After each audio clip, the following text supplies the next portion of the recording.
Recuerda suscribirte al canal, darle me gusta a este video y dejar tus comentarios abajo para más historias como esta.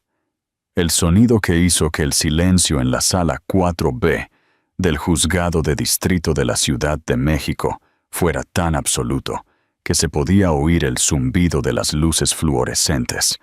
No fue el del mazo del juez, ni el crujido de los papeles. Fue un suave y decadente pop de un corcho. Ricardo Fuentes, un hombre esculpido por la arrogancia y la lana fina de su traje a medida, se levantó con una sonrisa triunfante, con sus brazos rodeando a una mujer que decididamente no era su esposa. Con una gracia digna de un rey, descorchó una botella de cava y sirvió 2 copas. Su amante, Sofía Marín, riéndose a su lado. Estaba allí para finalizar el divorcio, para quitarse a su esposa de 20 años de encima, como si fuera una molestia. Pero Ricardo nunca llegó a probar su cava, porque lo que sucedió a continuación no fue un acuerdo, fue una aniquilación. Ricardo Fuentes no entraba a un lugar, lo conquistaba. Esa mañana de jueves, entró en los silenciosos pasillos con paneles de madera del juzgado, como si estuviera subiendo a la cubierta de su yate en Cancún. Era un monumento a su propio éxito, desde el brillo pulido de sus zapatos Loewe de 20,000 pesos hasta la seguridad de su mandíbula. Su traje, color tormenta inminente, contrastaba con la disposición casi ofensivamente alegre que llevaba como una medalla. De su brazo, Sofía Marín. Ella, de 28 años, 2 décadas más joven que la mujer a la que ayudaba a reemplazar. Sofía era de ángulos afilados y belleza moderna, un testamento vivo a la virilidad y riqueza de Ricardo. Su vestido era una fina tela de seda carmesí, que se aferraba a una figura esculpida por entrenadores personales y un estilo de vida despreocupado. Miraba a Ricardo con el tipo de adoración, con ojos de ciervo, que solo un hombre con un patrimonio neto de 9 cifras podría inspirar. Para los reporteros y asistentes legales reunidos que susurraban en el pasillo, no eran solo una pareja. Eran una declaración. Un anuncio espectacular de una crisis de la mediana edad tan épica que merecía su propia serie de televisión. Pero el verdadero espectáculo, el acto de arrogancia del que se hablaría durante años, era lo que llevaba su asistente. Una cubitera plateada de la que sobresalía el cuello de una botella de cava. Era un acto de desprecio teatral tan profundo que le quitó el aire al pasillo. No estaban allí para un procedimiento legal. Estaban allí para una coronación. Ricardo estaba celebrando el último clavo en el ataúd de su matrimonio. Al otro lado de la sala, casi invisible en su tranquila dignidad, se sentaba Isabel Durán. A los 49. No era la mujer marchita y destrozada que todos esperaban ver. No había rastro de la esposa histérica, ninguna señal de la víctima rechazada. Llevaba un simple vestido azul marino, su cabello rubio con mechones plateados recogido en un elegante moño. Sus manos, sin adornos excepto por la alianza de boda que aún no se había quitado, estaban dobladas con calma en su regazo. Se sentó junto a su abogada, Eva Mendoza, una mujer cuya calma enmascaraba una mente tan aguda como una trampa de acero. Isabel vio la entrada de Ricardo no con lágrimas, sino con una extraña y desconcertante serenidad. Vio el cava, vio la sonrisa triunfante de Sofía y sintió una ola no de dolor, sino de piedad. Él todavía no lo entendía. Después de todo este tiempo, después de todo lo que ella había hecho, todo lo que habían construido, él todavía la veía como nada más que un accesorio doméstico que ahora estaba desechando. La sala se llenó. Ricardo y Sofía tomaron sus asientos en la mesa del demandante. Su abogado, un hombre fornido y igualmente engreído llamado Carlos Ortiz, acomodando sus archivos con fanfarria. Ortiz le dio un cortés asentimiento a Eva Mendoza, un gesto lleno de condescendencia. Vio esto como un caso abierto y cerrado, un divorcio de alto patrimonio, donde el cónyuge que no ganaba dinero obtenía una compra generosa, pero estrictamente limitada. Él había manejado docenas de ellos. Los hombres siempre ganaban. La voz del alguacil resonó. ¡Todos de pie! La jueza Elena Pérez entró. Era una mujer de unos 60 y tantos años, con reputación de no tolerar a los tontos. Sus ojos penetrantes escanearon la sala, deteniéndose por una fracción de segundo en la cubitera de cava a los pies de Ricardo Fuentes. Un destello de algo ilegible, molestia, diversión, cruzó su rostro antes de que se sentara en el estrado, su expresión convirtiéndose en una máscara impasible de autoridad judicial. «Pueden sentarse», ordenó.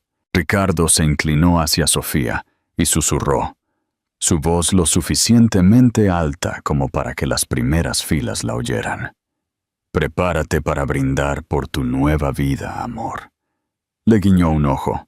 Isabel cerró los ojos por un solo y largo segundo. No estaba rezando. Estaba recordando.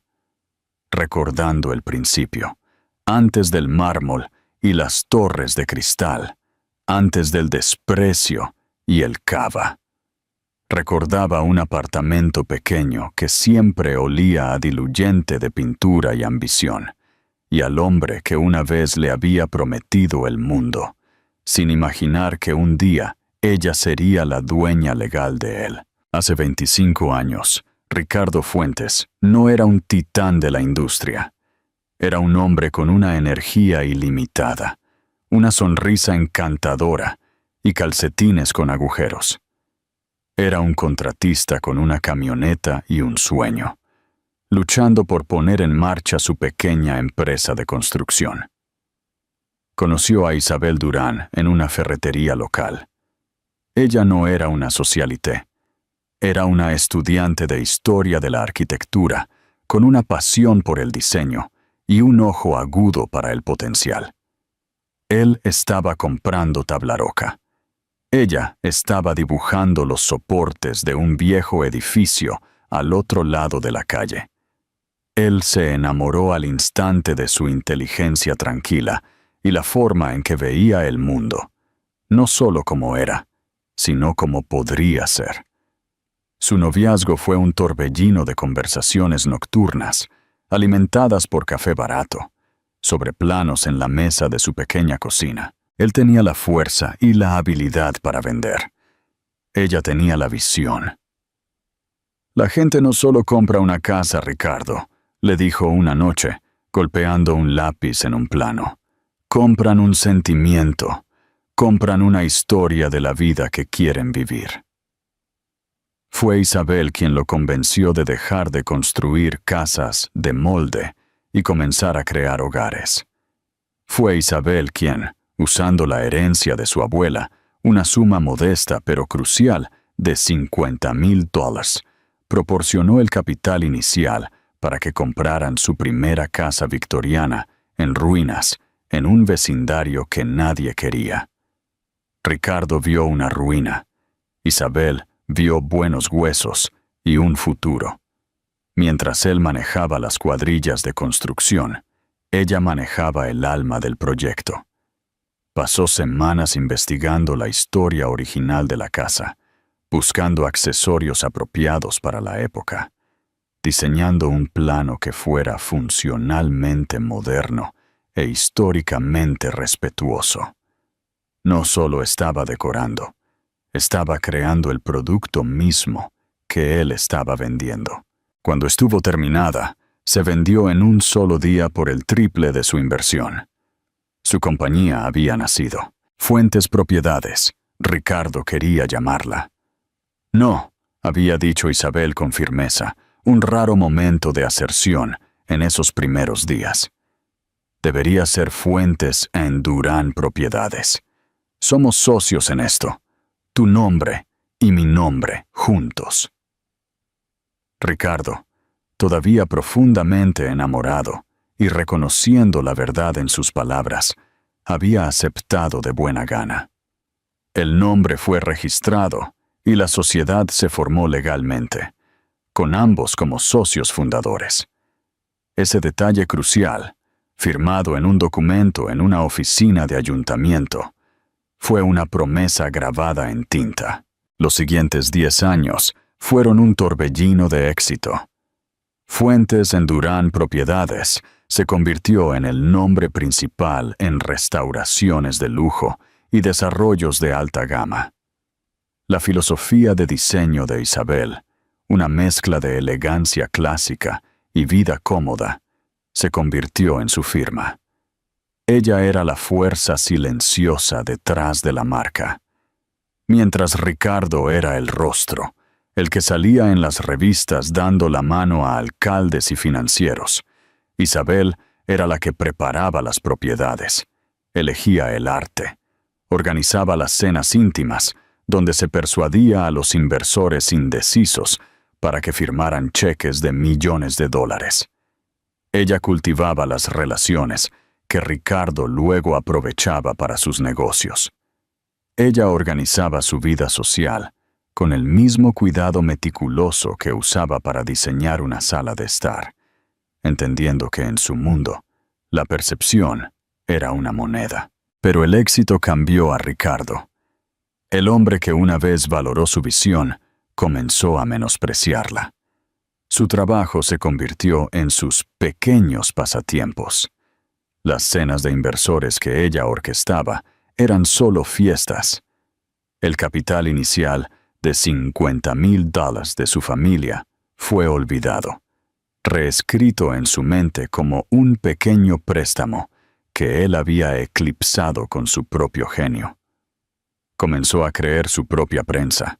No era parte de un equipo. Era un artista en solitario, un rey. E Isabel era simplemente parte de su corte. El primer romance fue con una arquitecta 10 años más joven que él. Isabel lo descubrió a través de una factura de hotel, dejada descuidadamente en un bolsillo de su traje. Cuando lo confrontó, con el corazón hecho pedazos, él no lo negó. Se disculpó, no por la traición, sino por haber sido descubierto. Lo llamó un error estúpido, un coqueteo sin sentido, provocado por el estrés. Prometió que nunca volvería a suceder. Isabel, aún creyendo en el hombre con el que se había casado y en la vida que habían construido, decidió perdonarlo. Para entonces tenían 2 hijos, un niño y una niña, y ella quería preservar a su familia, pero algo esencial se había roto. La confianza que había sido la base de su asociación, tanto personal como profesional, se había ido. Unos años más tarde, surgió un tipo diferente de amenaza. Un desarrollador rival lanzó una demanda frívola, pero potencialmente dañina, contra Fuentes en Durán Propiedades. Su abogado de entonces, un viejo nervioso llamado Robles, entró en pánico. Le aconsejó a Ricardo que, para proteger sus activos principales de un posible juicio, transfiriera su participación mayoritaria en la compañía a Isabel. Su nombre no está en los permisos de construcción. Su perfil público es puramente social. Ella está limpia, argumentó Robles. Es una medida temporal. Pondremos todo a su nombre, una simple asignación de activos. Una vez que esto pase, ella lo firma de vuelta. Es infalible. A Ricardo le encantó la idea. Se sentía astuto. Se lo presentó a Isabel como una brillante estrategia legal para proteger el legado de su familia. La hizo sentir como si fuera su confidente de confianza, su socia en esta maniobra clandestina. «Te necesito, Isa», le había dicho, su voz llena del mismo encanto sincero que había usado en sus días de ferretería. Eres la única en la que puedo confiar para que me guardes esto. Isabel, queriendo creer que él todavía la veía como su socia, aceptó. Fue a la oficina del abogado sola. Ricardo estaba demasiado ocupado cerrando un trato en Miami y firmó el documento. El acuerdo de asignación de activos post-nupcial. Se sintió frío y clínico. Ella firmó donde el abogado le dijo, con su mente puesta en proteger el futuro de sus hijos. Nunca recibió una copia final ejecutada. Ricardo le dijo que estaba archivada, una formalidad que ya estaba manejada. La demanda finalmente se retiró y la vida continuó. Ricardo nunca le pidió a Isabel que le devolviera los activos. Nunca volvió a mencionar el acuerdo. ¿Por qué lo haría? En su mente, todo era suyo de todos modos. El pedazo de papel era una formalidad. Él era el rey, y ella era solo la guardiana de la bóveda. Él se olvidó del documento, al igual que se había olvidado de su inversión inicial, de su genio en el diseño, y de su nombre grabado junto al suyo en el acta de fundación de la empresa. Se olvidó de que una promesa una vez escrita en la ley tiene vida propia, y en su olvido le había entregado las llaves de todo el reino. De vuelta en el presente, la sala del tribunal zumbaba de anticipación. La jueza Pérez se ajustó las gafas y miró a las dos mesas. «Señor Ortiz, puede comenzar». Carlos Ortiz se puso de pie, un hombre robusto de unos 50 años. Juntó las manos a la espalda y caminó lentamente ante la jueza. «Su señoría», comenzó con voz suave y experimentada. «Este es, en esencia, un asunto simple. Estamos aquí hoy para disolver el matrimonio de Ricardo e Isabel Fuentes. Si bien esta es siempre una ocasión triste, mi cliente, el señor Fuentes, está preparado para ser más que justo. Es un hombre que honra sus compromisos». Hizo una pausa, dejando que la ironía de su declaración flotara en el aire, aunque él mismo no se dio cuenta. El señor Fuentes construyó un imperio inmobiliario. Fuentes en Durán Propiedades, desde cero, a través de su propio sudor, su propio genio y su propio riesgo considerable. La señora Fuentes, por su parte, fue una esposa dedicada y una excelente madre. Creó un hogar cómodo y lo apoyó socialmente, como era su papel. Por esto, el señor Fuentes está profundamente agradecido. Isabel se sentó inmóvil, su expresión ilegible. A su lado, Eva Mendoza hizo una pequeña nota en una libreta legal. Ortiz continuó, su voz inflándose con magnanimidad. «Por lo tanto, mi cliente ofrece un acuerdo que solo puede describirse como excepcionalmente generoso. Un pago único de 10,000 palos libres de impuestos, la escritura de la finca en Coyoacán completamente pagada y un pago de pensión alimenticia de $50,000 por mes durante los próximos 10 años.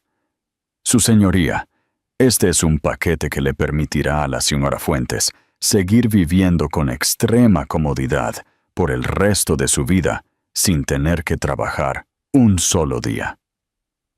Se giró ligeramente para mirar a la mesa de Isabel, con una sonrisa condescendiente en sus labios. Es una oferta generosa, un regalo final en reconocimiento a sus años juntos. Creemos que es más que equitativo y esperamos que el tribunal lo vea de esa manera, permitiéndonos concluir este asunto rápidamente. Se sentó, con una expresión de inmensa satisfacción.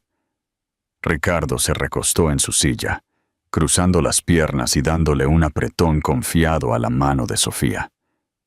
10,000 laos.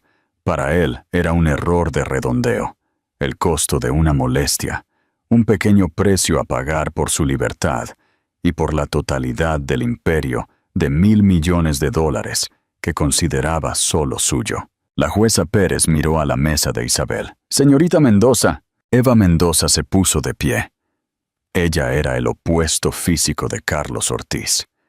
Donde él era ancho y ruidoso, ella era esbelta y serena. No caminaba.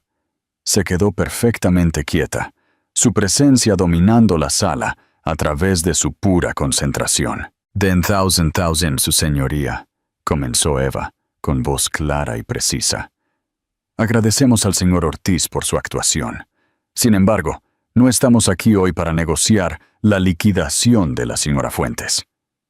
Un murmullo recorrió la galería. La sonrisa de Ortiz se tensó.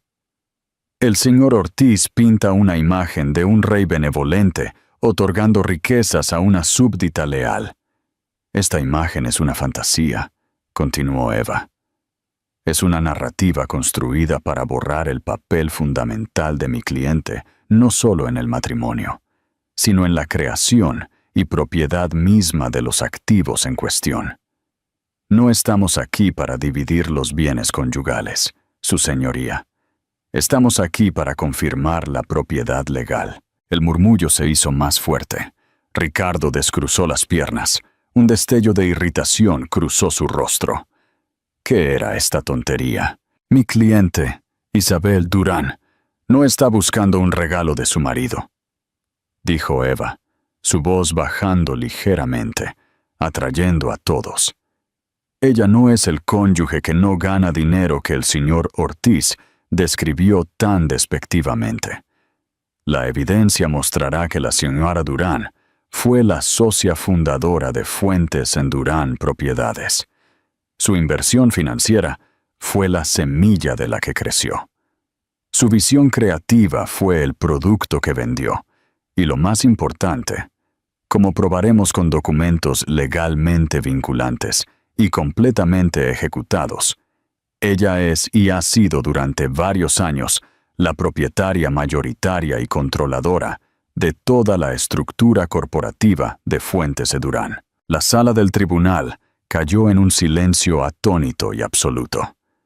Carlos Ortiz se puso de pie de un salto. «Objeción. Su señoría, esto es absurdo. Es una afirmación desesperada y fantasiosa». Ricardo miraba a Eva Mendoza como si acabara de empezar a hablar en lenguas. Soltó una risa corta y aguda de incredulidad. «¿Propietaria controladora? ¿Está loca?», le murmuró a Sofía, quien ahora miraba de Ricardo a Isabel con una creciente sensación de confusión. La jueza Pérez levantó una mano. «Señor Ortiz, siéntese. Su objeción está anotada, pero esta es una declaración de apertura, no un testimonio. Señorita Mendoza, está haciendo una afirmación extraordinaria. Confío en que tiene más que solo retórica para respaldarla». Eva Mendoza asintió con una pequeña y segura sonrisa. «Sí, su señoría. Tenemos documentos, tenemos testigos y tenemos la verdad. El señor Fuentes, en su arrogancia, parece haber olvidado la letra pequeña de su propia historia. Estamos simplemente aquí hoy para recordársela». Se sentó. Isabel miró al frente, su mirada encontrándose con la de Ricardo al otro lado de la sala. Por primera vez ese día, la confianza engreída en sus ojos fue reemplazada por una astilla de algo más. Una pequeña fisura en la fachada de mármol. Era una mirada de confusión mezclada con una rabia incipiente. Había venido para una vuelta de la victoria, pero su oponente ni siquiera se había molestado en presentarse para la misma carrera. Ella estaba corriendo una completamente diferente, y él tenía la sensación nauseabunda de que ella ya estaba en la línea de meta. «Señorita Mendoza, puede llamar a su primer testigo», dijo la jueza Pérez, su voz cortando la tensión de las declaraciones de apertura. «El demandante no tiene testigos, su señoría», respondió Eva con calma. «Creemos que la evidencia habla por sí misma. Nos gustaría comenzar presentando nuestra primera prueba. Prueba A. Una asistente colocó la carpeta de documentos en el escritorio del secretario, quien luego se la entregó a la jueza. Se distribuyeron copias a la jueza Pérez y a un desconcertado Carlos Ortiz. Este documento, su señoría, explicó Eva, es una copia certificada de los artículos originales de incorporación de una empresa llamada Fuentes en Durán Propiedades, S.A., presentada ante la Secretaría de Economía hace 24 años. Ricardo entrecerró los ojos al documento que Ortiz le deslizó. Recordaba el nombre, por supuesto.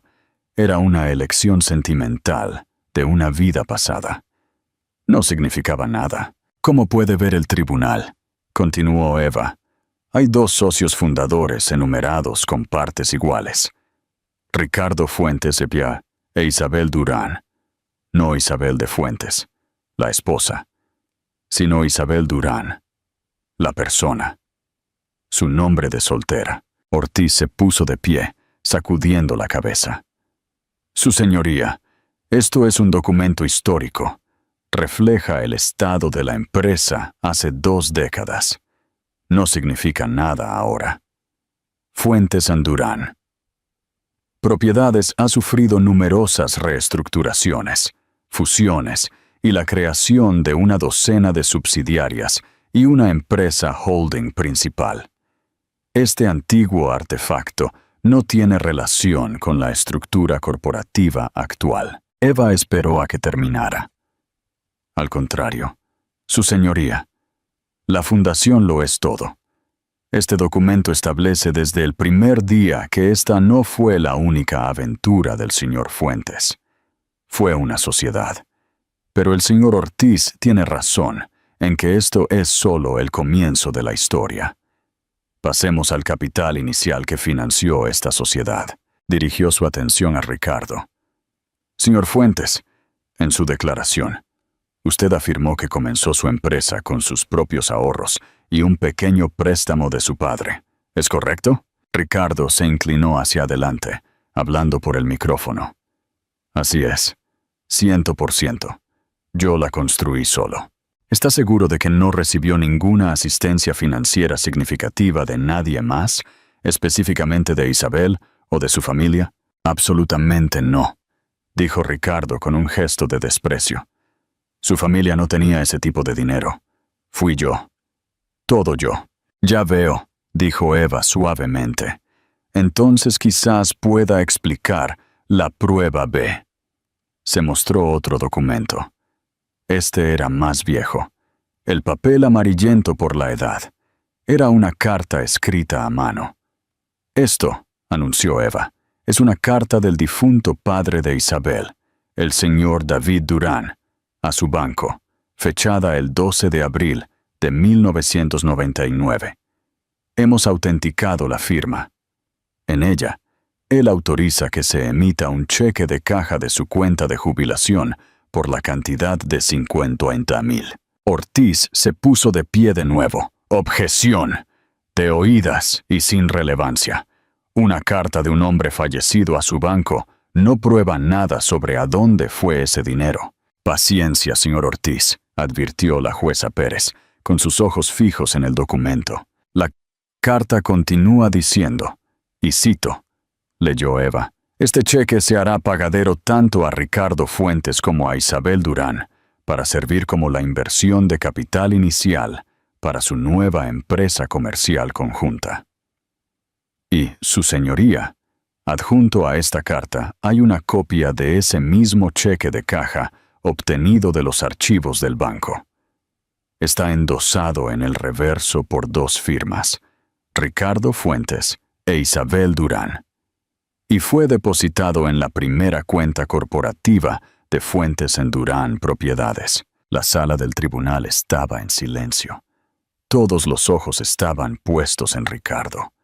Su rostro, hace unos momentos tan seguro, ahora estaba enrojecido por una ira profunda. Se había acostumbrado tanto a contar su historia de pobre a rico durante tanto tiempo que había llegado a creer la ficción mismo. Este pedazo de papel Era un fantasma de un pasado que había enterrado deliberadamente. «Fue un regalo», soltó Ricardo, con la voz demasiado alta. «David nos dio ese dinero como un regalo de bodas». Eva levantó una ceja. «¿Un regalo de bodas, señor Fuentes? Ustedes se casaron 3 años antes de que se emitiera este cheque». Además, la carta del señor Durán lo llama explícitamente una inversión de capital para una empresa comercial conjunta. Eso no suena a un regalo. Suena a una transacción comercial. Una transacción, podría agregar, para la cual no podemos encontrar ningún registro de reembolso. La primera fisura en la fachada de mármol de Ricardo había aparecido. Era un mentiroso. Había mentido bajo juramento en su declaración y acababa de ser atrapado. No fue un golpe fatal, pero fue significativo. Dañó su credibilidad. Plantó una semilla de duda. Carlos Ortiz se apresuró a hacer control de daños. «Su señoría, mi cliente claramente recordó mal los detalles de un evento de hace un cuarto de siglo. Este es un intento mezquino de enturbiar las aguas.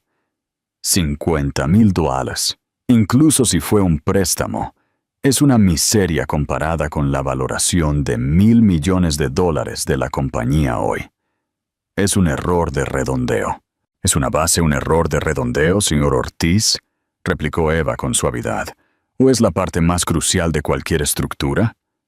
Esos $50,000 invertidos en la propiedad diseñada por mi cliente produjeron un retorno del 300% en menos de 6 meses. Esa ganancia, no los ahorros del señor Fuentes, es lo que realmente financió la expansión de la compañía. Todo el imperio está construido sobre esa base. Una base con el dinero de mi cliente y la visión de mi cliente». La jueza Pérez miró del cheque al rostro furioso de Ricardo. No dijo nada, pero su expresión era severa. La narrativa estaba cambiando.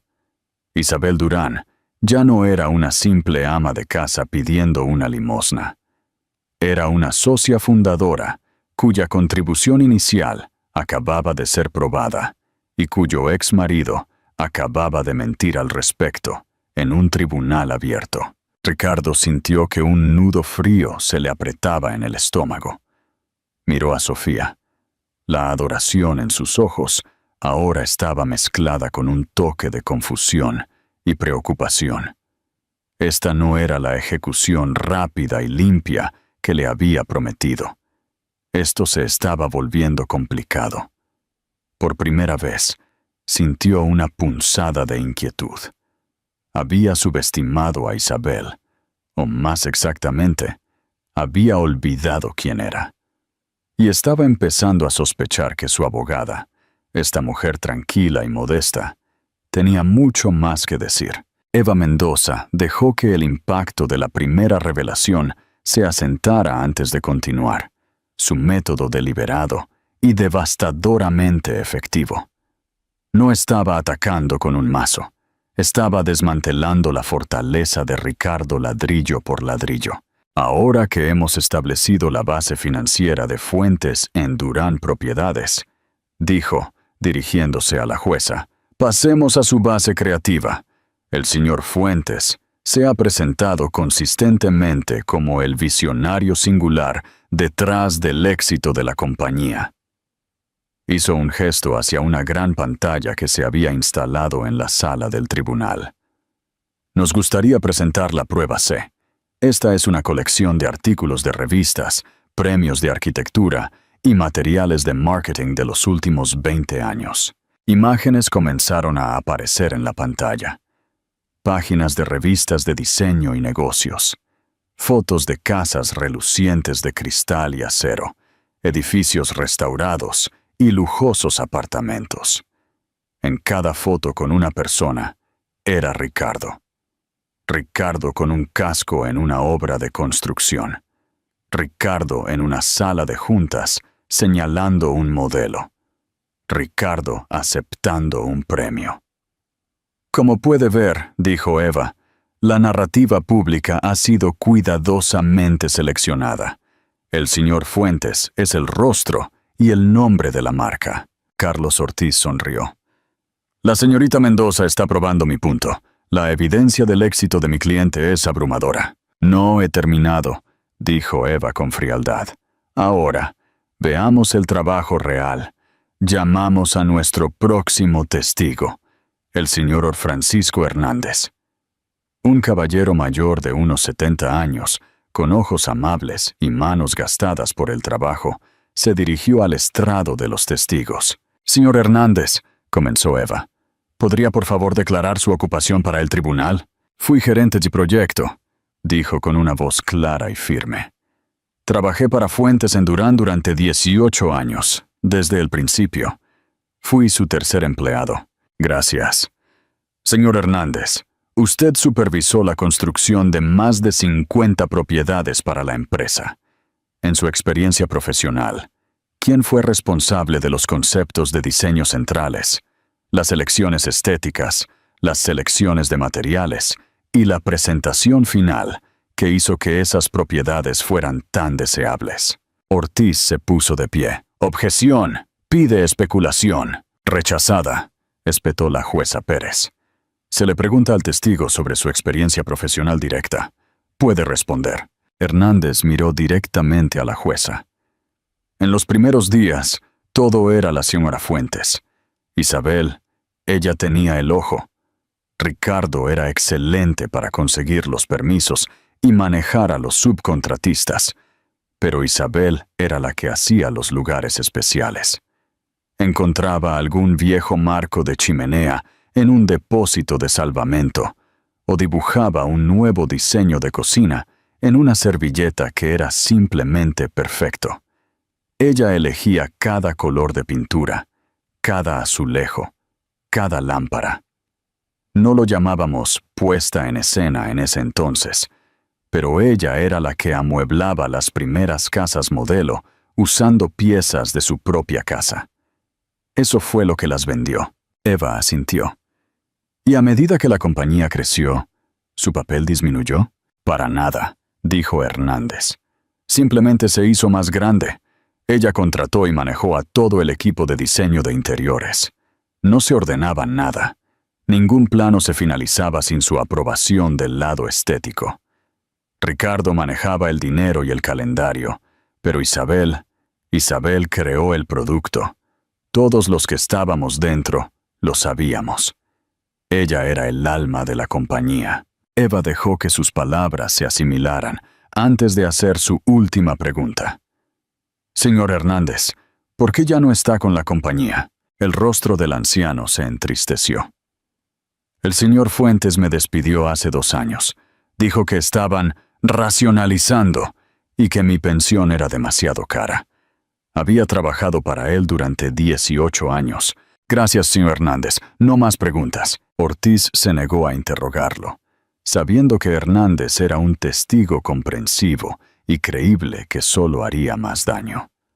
Luego, Eva llamó a una proveedora de catering que testificó sobre las docenas de eventos de inversores que Isabel había organizado, proporcionando menús y listas de invitados que se correspondían con los principales acuerdos de financiación.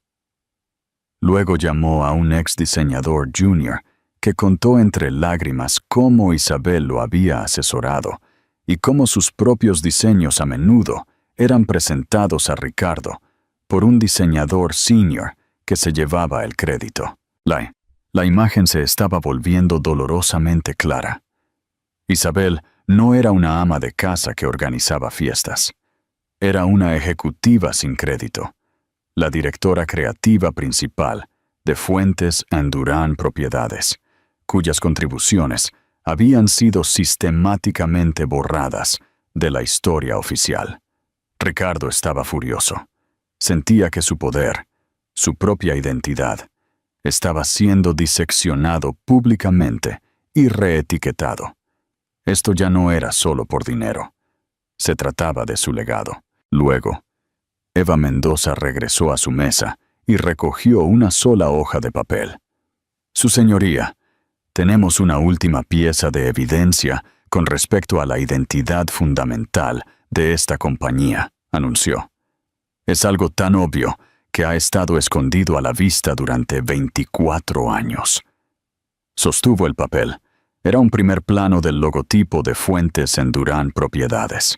Fuentes Endurán, dijo, su voz resonando en la sala silenciosa. Hemos establecido que Fuentes es por Ricardo Fuentes y Durán es por el apellido de soltera de Isabel. El señor Fuentes, en sus entrevistas públicas, a menudo ha sido preguntado sobre el nombre.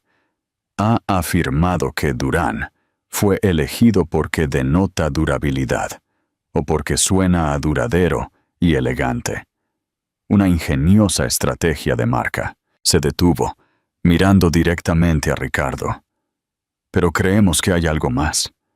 Creemos que el nombre en sí mismo es un contrato, una promesa de sociedad, una verdad que el señor Fuentes ha pasado la última década tratando de olvidar. Colocó el papel. Pero nuestra evidencia más convincente aún no se ha presentado. Y va mucho más allá del nombre de la compañía o su historia.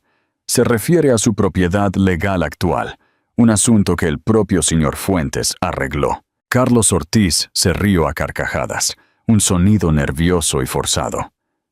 ¿Propiedad, su señoría? Esto se está volviendo más ridículo por minuto. La propiedad de la corporación Holding FDP se encuentra en una serie de fideicomisos complejos diseñados por las mejores mentes financieras del país. Mi cliente, el señor Fuentes, es el único beneficiario. Es inatacable. ¿Lo es, señor Ortiz?, preguntó Eva, con un brillo en sus ojos. Porque tenemos un documento firmado por su cliente que dice lo contrario. La sangre de Ricardo se heló. La demanda. El abogado astuto. Robles. El documento que había hecho que Isabel firmara para proteger a la familia. Tenía un vago y nauseabundo recuerdo de él. Lo había visto como un truco inteligente, un juego de conchas temporal.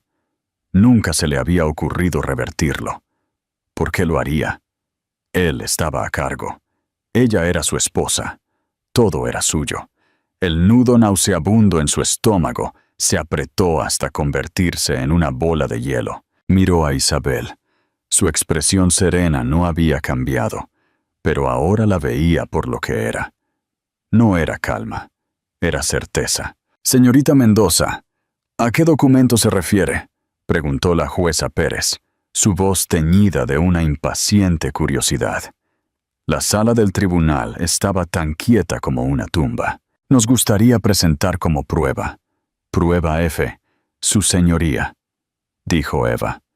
Se titula Acuerdo de Asignación de Activos Post-Nupcial, fechado el 14 de mayo, hace 7 años. Carlos Ortiz se puso pálido. Le lanzó una mirada frenética a Ricardo, quien sintió una sacudida de pura adrenalina, del tipo que precede a un accidente automovilístico. Él conocía el documento.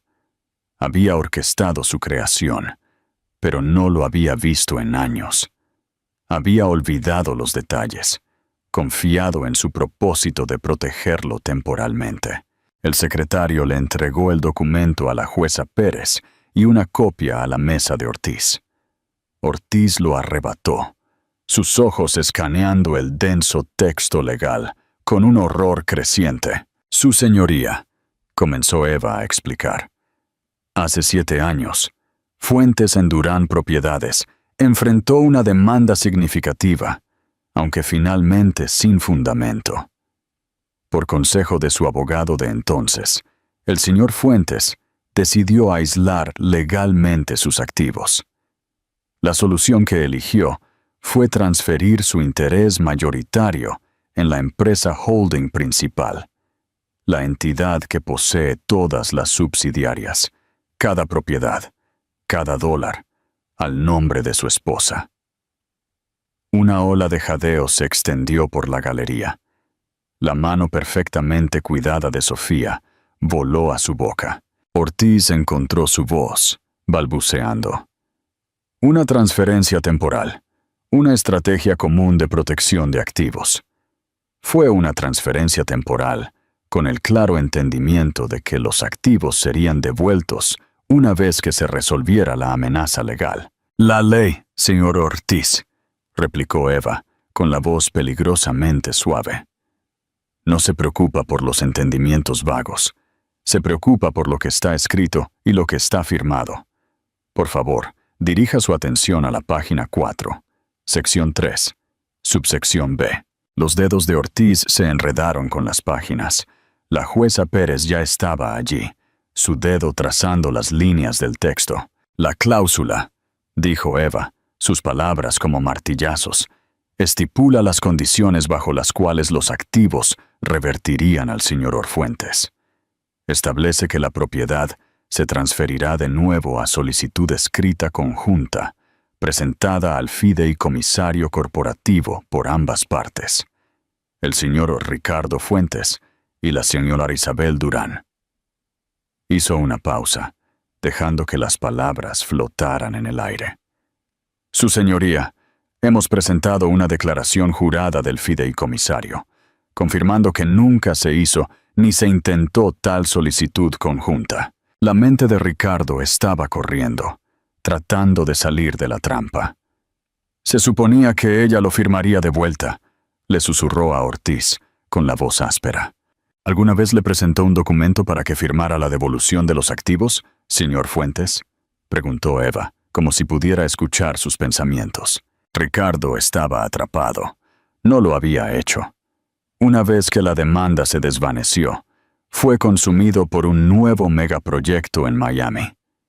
El documento, la transferencia, todo se le escapó de la mente, un detalle administrativo. Él era el rey. El papeleo era para los plebeyos. Nunca imaginó que su reina, la mujer tranquila y servil que daba por sentada, alguna vez pensaría en usar el poder que él tan descuidadamente le había entregado. Ortiz, sudando profusamente, intentó otro ángulo. Su señoría, este documento fue claramente firmado bajo coacción, la coacción de una demanda, y fue presentado a la señora Fuentes por el abogado de mi cliente. Ella no tenía asesoría legal independiente. El acuerdo es irrazonable y debería ser anulado. Era un buen argumento legal, uno estándar. Eva Mendoza estaba preparada para ello. ¿Irrazonable, señor Ortiz?, preguntó. Su marido le dijo a mi cliente que estaba actuando para proteger el legado de su familia. Le dijo que estaba depositando su máxima confianza en ella. Lo enmarcó como un acto de sociedad. Ella firmó voluntariamente, creyendo que estaba ayudando a su marido y asegurando el futuro de sus hijos. Luego, ella dio el golpe final y aplastante. Además, continuó Eva, el señor Orfuentes no fue el único con asesoría legal. Su señoría, nos gustaría presentar la prueba G. Otro documento. Este era una sola página. Era una carta. Esta es una carta de Isabel Fuentes a su marido, fechada una semana después de que firmó la transferencia de activos. Fue enviada por correo certificado, y tenemos el recibo aquí. Leeré el párrafo relevante. Se aclaró la garganta. Ricardo, he firmado los papeles como pediste. Confío en que sepas lo que es mejor para la seguridad de nuestra familia. Mi única condición, como discutimos, es que esta transferencia sea permanente. Siempre has dicho que todo lo que construyes es para los niños y para mí. Este documento ahora hace que esa promesa sea una realidad legal. Es mi seguridad y la de ellos en caso de que algo te suceda a ti o a nosotros. Considero este asunto resuelto y la propiedad de la compañía ahora formalmente descansa en mí, según el acuerdo que ambos firmamos.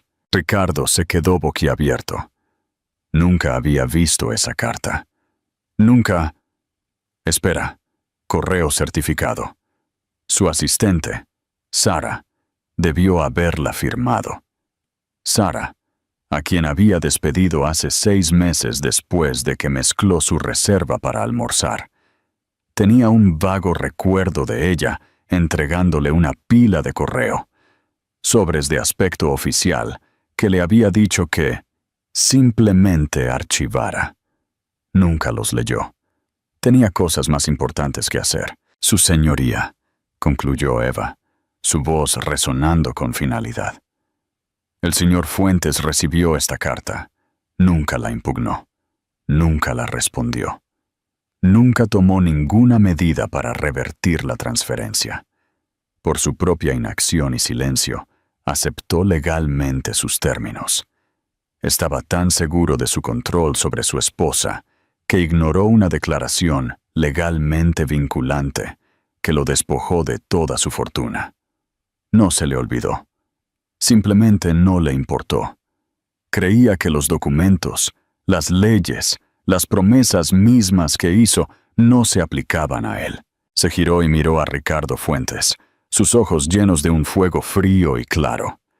Se equivocó. La sala estaba completamente en silencio. Carlos Ortiz se hundió en su silla, su rostro del color de las cenizas. Barajó sus papeles, pero era un gesto inútil. Era un general cuyo ejército había resultado ser un desfile de recortes de cartón. Ricardo Fuentes ya no miraba a su abogado, ni a la jueza, ni siquiera a Isabel. Estaba mirando al vacío, al fantasma de su propia arrogancia monumental. Había construido un imperio, pero había sido demasiado orgulloso para leer la escritura. Había tendido una trampa para protegerse, y luego, en su arrogancia, había caminado directo a ella, tirado de la cuerda y cerrado la puerta de la jaula desde adentro. Y de pie fuera de esa jaula, sosteniendo la única llave, estaba la mujer que había intentado desechar como si fuera una noticia de ayer. ¿Qué opinas sobre la estrategia de Isabel? ¿Crees que su paciencia y astucia fueron las claves para su victoria? Déjanos tus pensamientos en la sección de comentarios. La jueza Elena Pérez se quitó las gafas y las colocó deliberadamente sobre la madera pulida del estrado. La acción, pequeña y ordenada, pareció absorber todo el sonido en la sala. Se frotó el puente de la nariz, con los ojos cerrados por un momento como en contemplación. Para la galería, parecía un momento de reflexión judicial. Para Ricardo Fuentes, se sintió como una eternidad en la silla eléctrica. La jueza no solo estaba considerando los hechos, estaba reuniendo todo el peso de las consecuencias que estaba a punto de desatar. Cuando sus ojos se abrieron, estaban desprovistos de calidez. Eran los ojos de la ley misma, impersonales, implacables y absolutos. Miró hacia abajo, no a los abogados, sino directamente a Ricardo, inmovilizándolo con una mirada que le quitó el traje Segna y la fachada confiada, dejando solo al hombre asustado y duplicado debajo. «Señor Fuentes», comenzó, su voz tranquila pero con un filo de acero frío que cortó el silencio. «En mis 20 años en este estrado, he visto una gran cantidad de procedimientos de disolución. He visto acritud, tristeza y codicia. He visto arreglos financieros complejos diseñados para ocultar activos, y he visto otros simples diseñados para garantizar la equidad. Pero rara vez», hizo una pausa, dejando que la palabra flotara en el aire. «He visto un caso en el que una de las partes haya mostrado una ignorancia tan profunda y voluntaria de su propia historia legal y personal». La garganta de Ricardo se secó. Esto no era un fallo, era una vivisección. «Usted se sentó ante este tribunal», continuó la jueza Pérez, «y bajo juramento en su declaración, construyó un mito del genio solitario, el titán que se hizo a sí mismo y que forjó un imperio por sí solo. Borró a su socia. Testificó que el capital fundacional de su compañía era suyo, cuando hemos visto pruebas irrefutables, un cheque de caja endosado por su propia mano, que provino de la familia de la mujer que ahora busca desechar. Eso no fue un lapsus de memoria, señor Fuentes. Eso fue perjurio. Carlos Ortiz se estremeció como si lo hubieran golpeado. Su cliente no solo había sido superado en estrategia, había sido expuesto como un simple mentiroso. La jueza continuó su disección. Luego procedió a minimizar las contribuciones de la señora Fuentes a meros pasatiempos y deberes sociales. Sin embargo, testigo tras testigo, desde su propio gerente de proyecto de larga data hasta las mismas personas que diseñaron sus productos, han testificado que Isabel Durán no fue un accesorio para su éxito. Fue su arquitecta principal. No solo era una socia en su matrimonio, era la socia fundadora de Fuentes en Durán Propiedades. Una verdad oculta en el mismo nombre que muestra con orgullo en sus edificios. Un nombre que eligió para malinterpretar al público. Y parece que asimismo, Ricardo sintió que la sangre le latía en los oídos.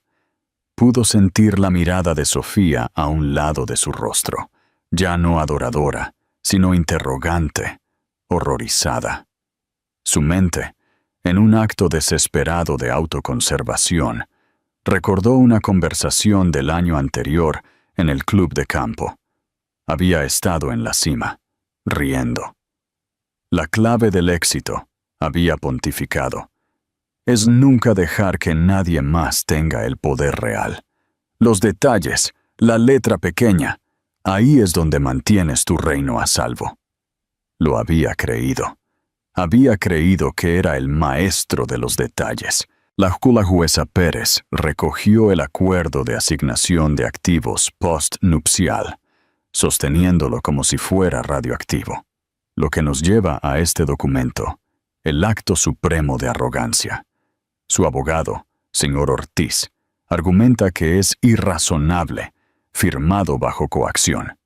Pero la verdadera coacción, parece, fue la suya. El miedo a una demanda. Usó a su esposa como un escudo legal.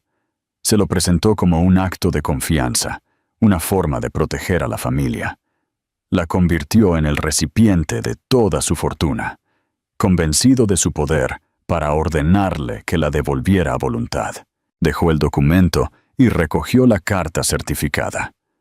Pero la señora Fuentes, resulta, entendió el poder que le había dado mucho mejor que usted. Le envió esta carta.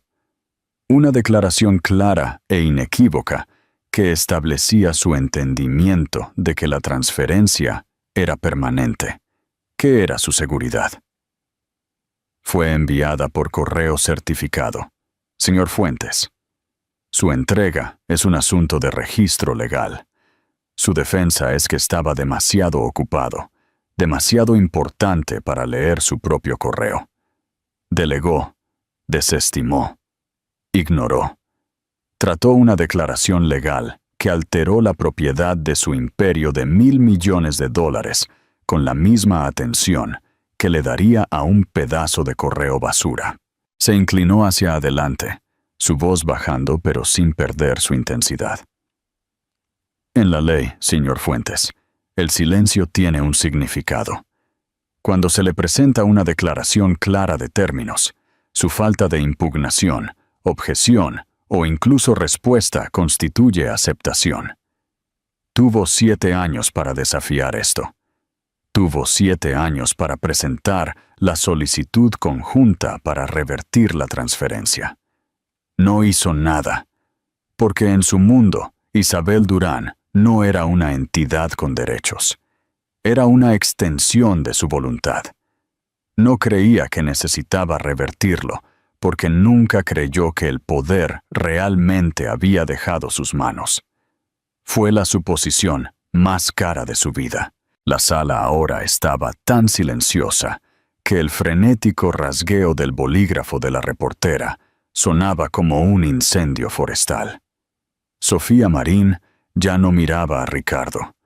Estaba mirando sus propias uñas pintadas de carmesí. El sueño de un futuro como la señora Fuentes, disolviéndose en una pesadilla. El hombre al que se había aferrado no era un rey. Era un tonto que había regalado su corona y se había olvidado de dónde la había puesto. Ricardo Fuentes sintió una ola fría recorrerlo, una claridad horrorosa. Las paredes de la sala del tribunal parecían estar cerrándose. La confianza engreída que había sido su armadura durante décadas había sido despegada, y él estaba desnudo y expuesto. Miró a Isabel. Su rostro estaba sereno, pero sus ojos contenían el conocimiento de este día. Un conocimiento que ella había llevado sola durante años. Había confundido su silencio con sumisión, su paciencia con debilidad. Ahora lo veía. Había sido disciplina.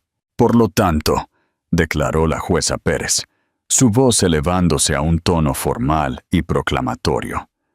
Este tribunal no está aquí para dividir los activos de Fuentes en Durán Propiedades, ya que no hay nada que dividir. Los activos no son propiedad conyugal, sujeta a distribución equitativa. Se puso de pie, una figura vestida de negro con autoridad máxima, y emitió el veredicto final. Cada palabra un clavo en el ataúd de la vida de Ricardo Fuentes.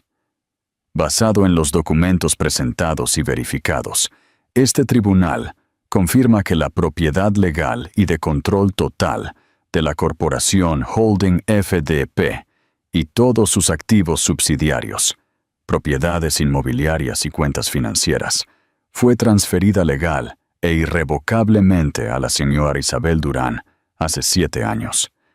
Esto no es una división de activos, es una confirmación de propiedad. Tomó un último aliento agudo. Todos los activos son ahora suyos. El silencio que siguió fue un golpe físico. Luego vino el sonido. La botella de cava, olvidada y resbaladiza por la condensación, se deslizó de las manos sin nervios de Ricardo. No se rompió.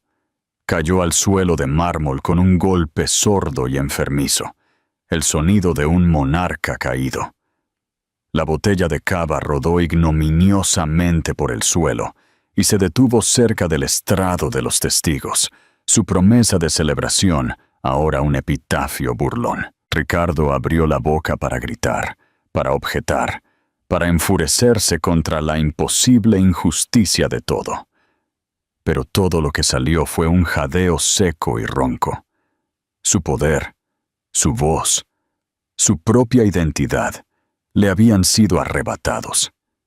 No era nadie. La jueza Pérez golpeó su mazo una vez, el agudo crujido resonando como un disparo a través del silencio de tumba. Este tribunal se levanta la sesión. Mientras ella salía de la sala, el caos estalló. Los reporteros se precipitaron. Las cámaras destellaron. Carlos Ortiz se desplomó en su silla, cubriéndose la cara con las manos, su carrera en cenizas. Sofía Marín se puso de pie. Le dio una última mirada al hombre vacío por el que había apostado su futuro, una mirada de puro e inalterado desprecio, y se marchó sin decir una palabra. En medio del pandemonium, Eva Mendoza colocó una mano suave en el brazo de Isabel. Isabel se puso de pie, sus movimientos fluidos y sin prisa. Alisó la parte delantera de su simple vestido azul marino, un gesto de tranquila finalidad. Sus ojos se encontraron con los de Eva, y le dio un pequeño y agradecido asentimiento. Su victoria no estaba en el caos que estallaba a su alrededor, sino en el silencio que finalmente había ganado. Se giró y caminó hacia la salida, sin mirar atrás al hombre que ahora era solo un accesorio en una vida que estaba dejando atrás. Salió de la sala del tribunal, no hacia los brazos de otro hombre, sino hacia el abrazo de su propio futuro reclamado. El imperio era suyo. Esta historia nos recuerda que la verdadera fuerza no siempre es ruidosa y jactanciosa. A veces está en los detalles silenciosos, la planificación paciente y el coraje de esperar el momento perfecto para revelar la verdad. Ricardo Fuentes pensó que estaba cerrando un capítulo, pero Isabel Durán le mostró que él nunca había leído el libro. Si esta historia de justicia, estrategia y reivindicación final resonó contigo, por favor dale un me gusta y compártela con alguien que aprecie una historia donde las tornas cambian de la manera más espectacular. Y no olvides suscribirte a nuestro canal y activar la campana de notificaciones. Te traemos los dramas de la vida real más convincentes y las historias de justicia poética cada semana.